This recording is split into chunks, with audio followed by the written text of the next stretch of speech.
Merci Monsieur le Président, Monsieur le Ministre de l'Agriculture, mes chers collègues. En matière agricole, le programme d'Emmanuel Macron en 2017 mettait en avant deux grandes priorités: le rééquilibrage de la valeur au sein des filières et les pesticides.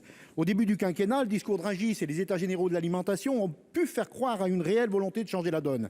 Le président de la République promettait ainsi une loi, je cite, « permettre aux agriculteurs de vivre du juste prix payé ». La loi Egalim, très modestement corrigée par la loi Egalim 2, vous l'avez dit, monsieur le Premier ministre, a rapidement montré toutes les limites de la théorie du ruissellement appliqué à l'agroalimentaire, avec une baisse du prix d'achat aux producteurs en 2019.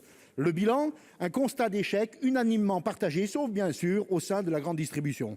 Le candidat Emmanuel Macron avait également promis, je cite, « un calendrier prévoyant l'élimination progressive des pesticides et le développement d'alternatives ». 5 ans plus tard, toujours pas de calendrier et presque toujours autant de pesticides. On constate en outre un manque de transparence puisque le NODU, indicateur de référence du plan Écophyto, n'a toujours pas été publié pour 2020, alors qu'il aurait dû l'être en décembre 2021. Pouvez-vous nous donner, monsieur le ministre, ce bilan? Quant aux alternatives, une première brèche a été ouverte avec la réautorisation des néonicotinoïdes pour la filière betterave.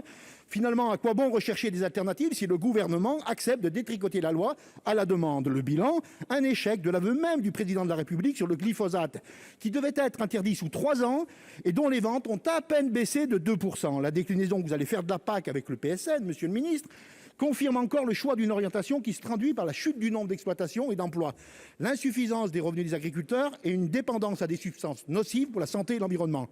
Ainsi, l'augmentation du seuil d'accès à l'ICHN va encore entraîner la disparition de petites fermes. Dans mon département de la Loire, cela concerne 69 exploitations. Au final, vous avez tourné le dos à vos objectifs initiaux pour conforter un modèle agro-industriel qui se noie dans ses propres dérives. Monsieur le ministre, ne pensez-vous pas qu'il est temps de changer de direction ?